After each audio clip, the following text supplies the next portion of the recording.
everybody. Good evening. This is Minister Joe Stevens and Coach Irene with Let's Talk the Stevens. Yes. We are here today bringing you another topic.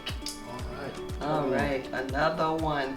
We hope you're having a great Friday and that you'll have an even better weekend. It's Easter weekend, so Yes, happy is. Easter. Resurrection. Yes.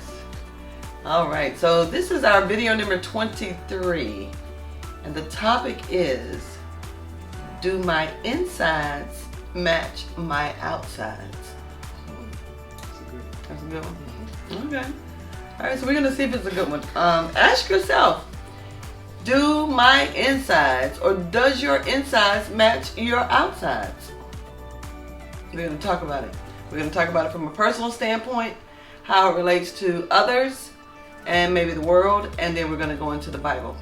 All right, here we go. All right, so it says here, whether your insides match your outsides is a common question of authenticity. So we're going to be authentic here today. All right. Where a mismatch between internal feelings and outward appearance often causes stress, unhappiness, and a sense of being out of alignment. All right? When your external face or the facade or reputation differs from your true internal state or your real character, it suggests a need to better align your daily actions with your inner truths. All right? So the key aspects of the internal external mismatch is, first, the disconnect. When you are too busy reacting to external pressures, your life may become a facade that doesn't reflect who you truly are. Physical versus emotional. A calm, put-together exterior can mask internal turmoil, anxiety, or pain. Meaning you're on the outside, you're strong, right? Your exterior is strong, but you could be masking some turmoil or some anxiety or some pain, even frustration going on internally. The danger of comparison now. Comparing your insecurities, which is your internal, to others' curated social media images, which is the external, often causes unhappiness. So the consequences is a mismatch can lead to broken relationships, diminished productivity, and emotional exhaustion. I don't care what kind of exhaustion you have. Exhaustion is exhaustion, whether it's emotional, physical, spiritual, financial. Exhaustion wears you down. Yeah, yes it does. All right? So, in order to achieve alignment, you have to integrate your feelings. You have to acknowledge your true emotions rather than hiding them. Live authentically. Authentically means live, be for real. Your true self. Aim for your actions, which is the outer, what comes out, to reflect your values, to reflect what's inside of you. You should seek support, say like therapy. If you're having a real issue, you can seek therapy. That can help bridge the gap between who you are and what you show the world. Right? It could be called phony. So oftentimes when you have this disconnect between what's on the inside of you and what you're presenting to the world on the outside of you, there's a barrier of dishonesty there, because you're actually being dishonest with yourself, because oftentimes you're thinking less of who you really are, when in all actuality you're good enough. You're more than good enough just the way you are.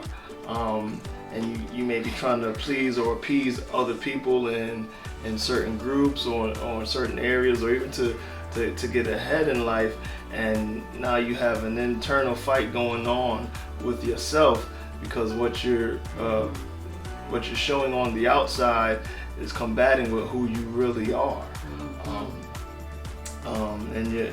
And mentally and emotionally and spiritually, you can't function not being who you are.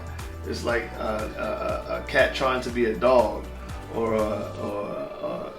you know, a fish trying to be a whale. Yeah, that's kind of too small and too big. But, you know, or like a fish out of water. Yeah. You have to be who you are. You got to be true to yourself. And if those around you are not pleased with that, then you just don't need to be around those people. Surround yourself with people who will enhance who you are, so you can be yourself at all times.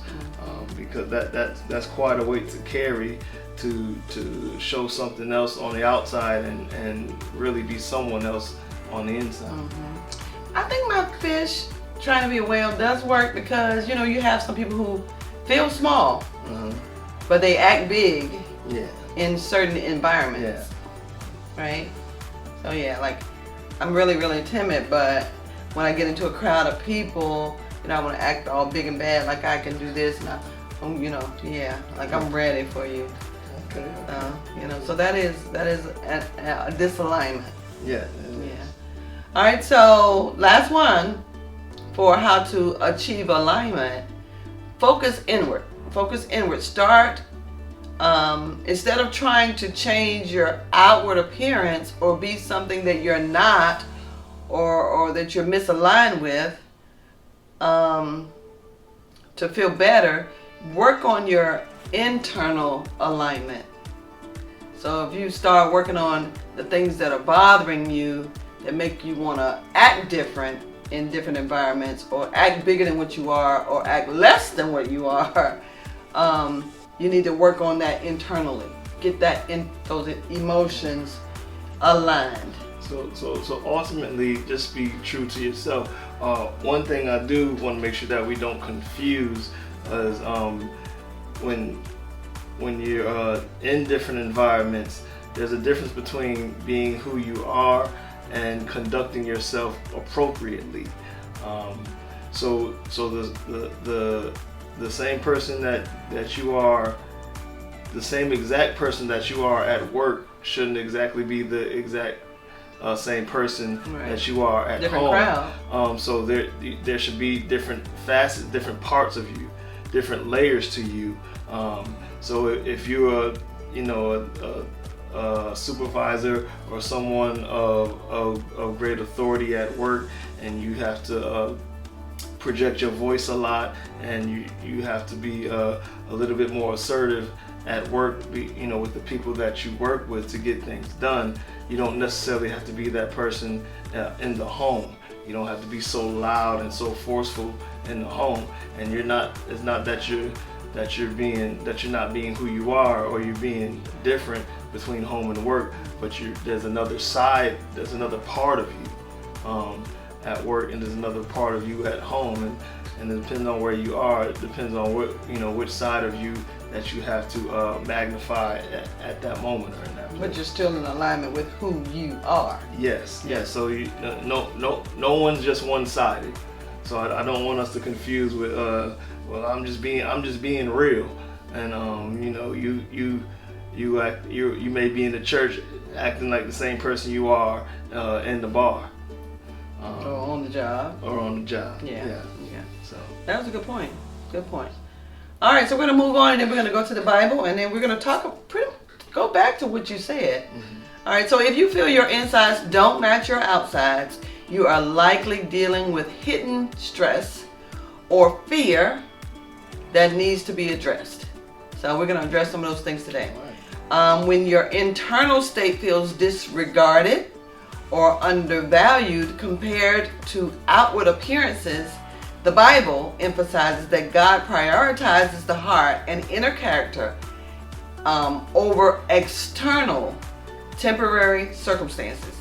And some key verses here are 1 Samuel, 2 Corinthians, and they encourage focusing on spiritual renewal despite outward physical or emotional decay. All right, you ready? I'm ready.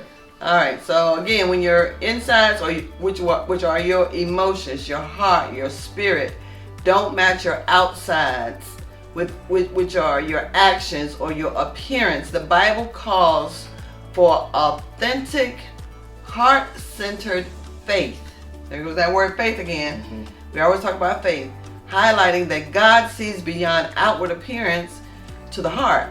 The focus is aligning the inner self with God rather than presenting a false image. Addressing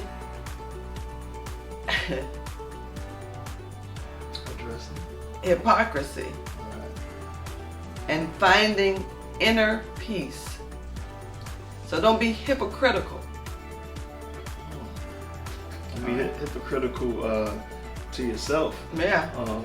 Or to the word of God. Yeah. Because, a lot of times we think we're fooling people by being something more than what we are or something less than what we aren't when we're in a crowd of people. But people oftentimes see through that. All right, so the key Bible verses regarding inside versus outside. 1 Samuel 16:7. The Lord does not look at the things people look at. People look at the outward appearance, but the Lord looks at the heart. Matthew 23, verses 25 through 26. Woe to you, teachers of the law and Pharisees, you hypocrites. We just talked about hypocrisy. You hypocrites. You clean the outside of the cup and dish, but inside they are full of greed and self-indulgence. Clean the inside of the cup and dish first.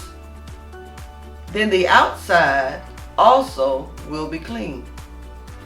Clean the inside of the cup first and the dish, and then the outside will be clean. From the inside out. From the inside out. Who's that? Isaac Kareem, was that? Yeah. Clean this house from the inside out. All right, then we go to Matthew 23, verses 27 through 28. This time we are a little further up. We did verses 25 through 26. Jesus describes that those who appear righteous outwardly, but are inwardly filled with hypocrisy and lawlessness, as whitewashed tombs. That's how Jesus describes people. Whitewashed tombs. Not me. Mm-hmm. You want to tackle any of that we just went over, or you want to keep moving? I'll give it a synopsis. So oftentimes we as Christians, we buy our three-piece suits and our nice dresses. And our red Easter's coming. So this is that time to do that. And our red bottom shoes and everything with the label on to ensure that we look the part, that we look good on the outside. All the while, all the teaching that we are receiving while at church, we're not put into practical use in our own lives. So we're in that sense we're being hypocritical. We may even go up for prayer and get anointed and get all this oil poured on us, and you go up there devil and you leave a greasy devil. But we have to make sure that we are really true to what we confess with our Christianity, with our belief in God and Jesus, and ensure that we're taking a look at ourselves to ensure that we are constantly trying to clean what is on the inside, and just not making sure that we're giving an outward appearance that we have it all together. Because if we clean what's on the inside, it's going to show on the outside. But if it's dirty on the inside, that's going to show on the outside. Okay, eventually it's going to show. You may be able to dress it up at times, but it's going to show. All right, so again, let's try to clean up ourselves on the inside. Clean up our hearts. And how do we do that, you may ask? So now that we're on the topic, we seek God. Seek, what does God really want us to do? How does God really want us to be? We read our word to see how we should conduct ourselves as Christians, and then really take a look at on the inside of us and say, am I doing the right things? Is my behavior how it should be? Am I treating people and talking to people how I should be? Am I really loving my neighbors one to another? Am I doing the best to not do the things that I'm not supposed to do? Am I taking those measures to correct myself? Yeah. And there's steps to that. I mean, none of us are perfect. Not one of us on this earth is perfect. But we can strive to do better. We always should be striving to do better. All right, so let's go to Proverbs. Proverbs 4, verse 23. Above all else, guard your heart, for everything you do flows from it. And then in Psalm 51 and 6, yet you describe truth in the inner parts. You taught me wisdom in the secret place. And then there's Mark 7, verse 15. Nothing outside a person can defile them by going into them. Rather, it is what comes out of a person that defiles them. You get it? Yeah. All right, you want to take a stab at it? You want to go to the next two? It's really asking, what's on the inside of you, because what's on the inside of you, as far as your demeanor, your behavior, is what's gonna truly come out. If that's how you really are, that's gonna show. It's gonna show. At the wrong time too. 2 Corinthians 4, verse 16. Therefore, we do not lose heart. Though outwardly we are wasting away, yet inwardly we are being renewed day by day. And then in Romans, this last one, Romans 12 and 2. Do not conform to the pattern of this world, but be transformed by the renewing of your mind. Keep going. So how do you renew your mind? That's a good question. So how do you renew your mind? From the biblical standpoint, obviously, reading your word, seeking God's face, turning from your wicked ways. That's how you renew your mind daily. You pray daily, seek God daily, because to renew something is to constantly do it. Study, read, study to show yourself approved. Yeah. All right, so key takeaways from all that we just went over. God searches the heart.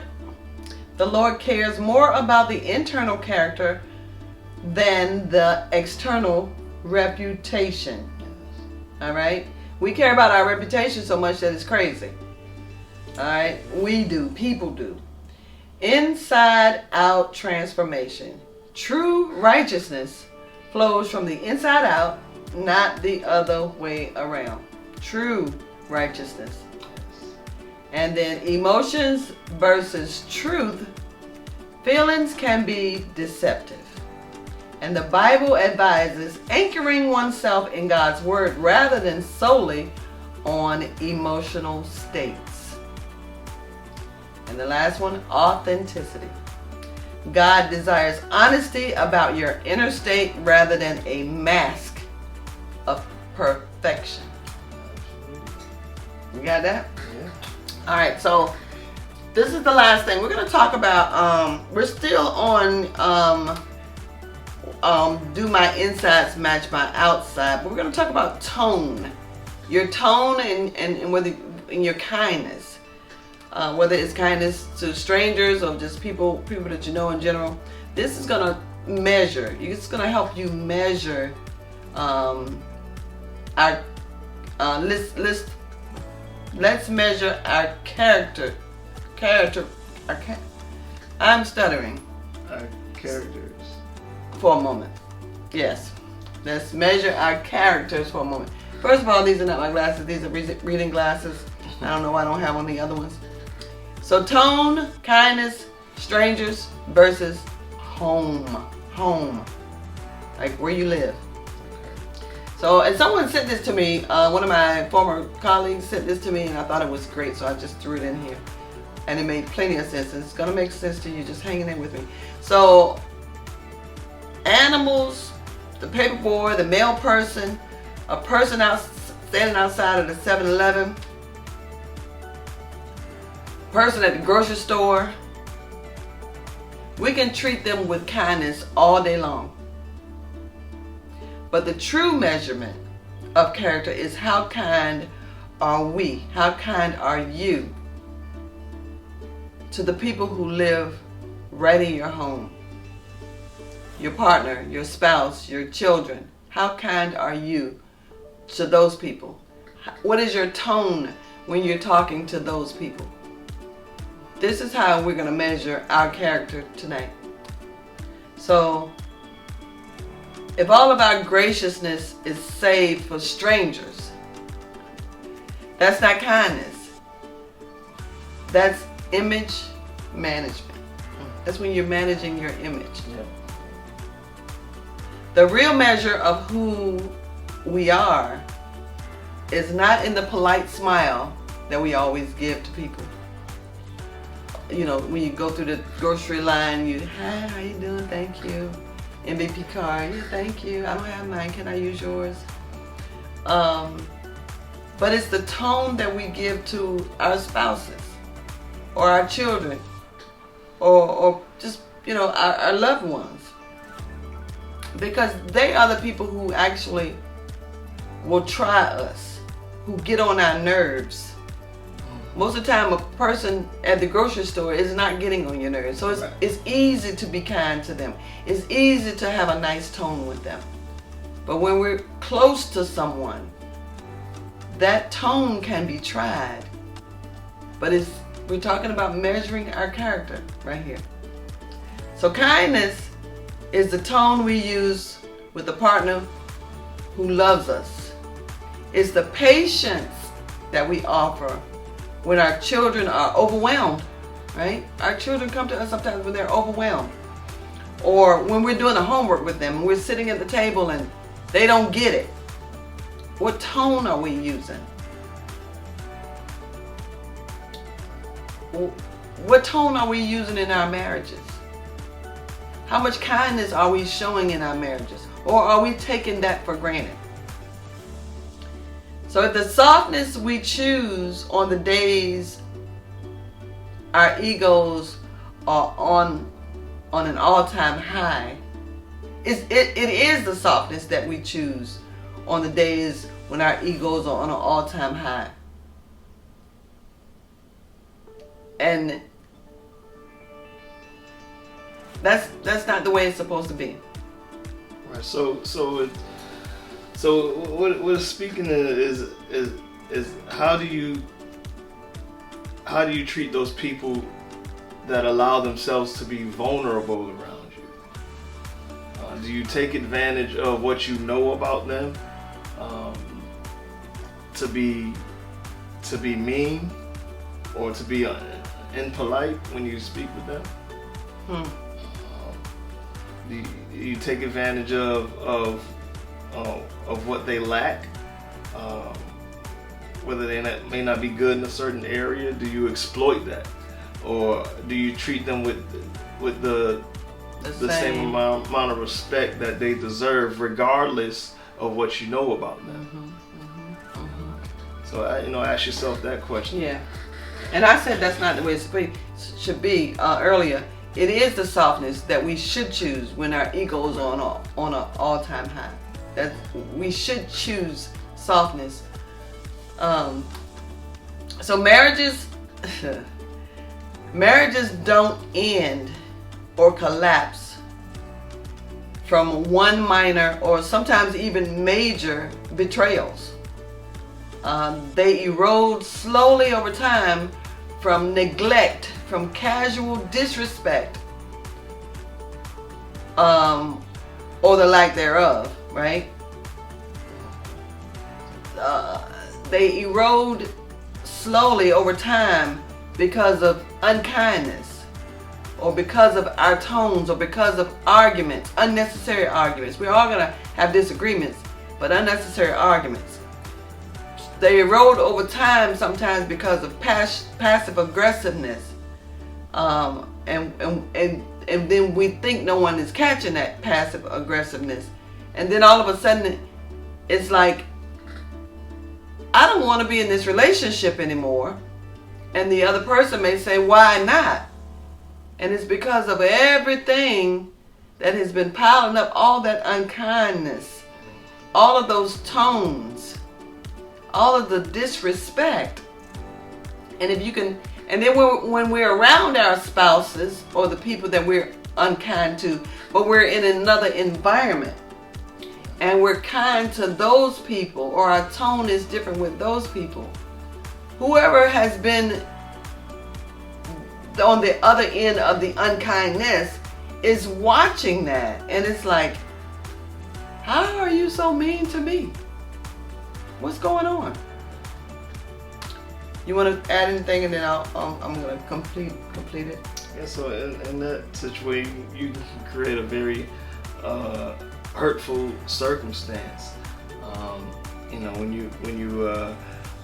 When again you're on the outside, or in the outer environment, you're a totally different person than who you are at home, or at your internal environment.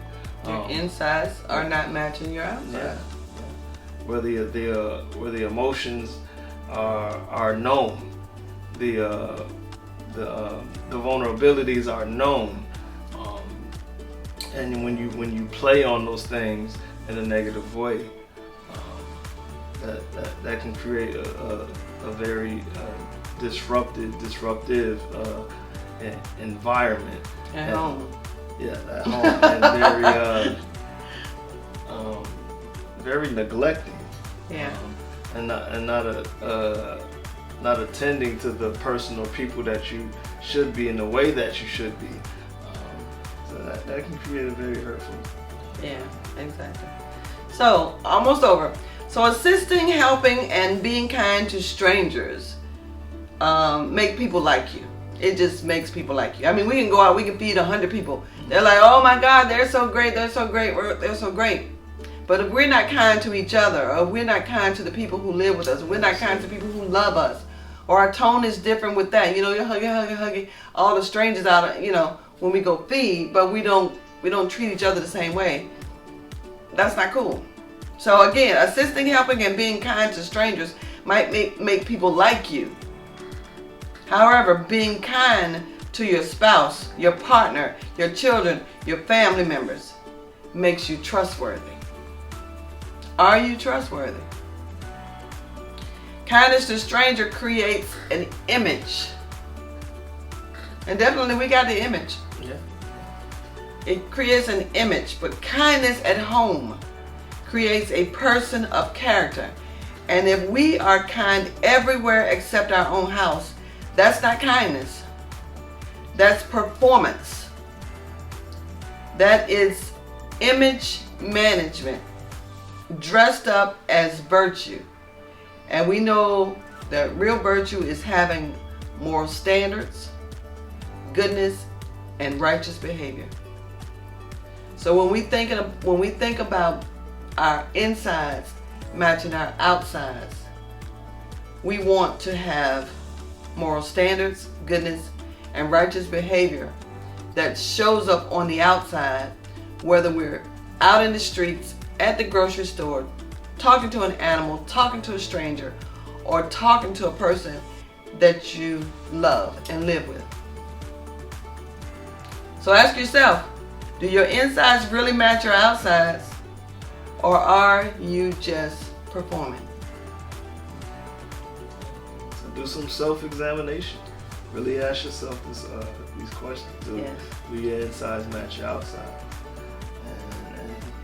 And if they don't, what are you going to do about it to ensure that that you can be that person where your insides can match your outside. Yes. And it's not something that happens overnight. And it's not something that, like, if you do it today, that you might do it tomorrow. Right. Because somebody in your house might get on your nerves and your tone might change a little bit. But if you really think about the love of Christ and how he loves us, we're supposed to love our loved ones and just people in general the same way. So, do your insides match your outsides? Think about it. All right. Be good? Yeah. All right. So thank you very much. Have a wonderful Easter weekend. Yes. And go out and buy your clothes. Look nice on the outside, but be nice on the inside. Yes. All right. Have a wonderful day. All right. God bless.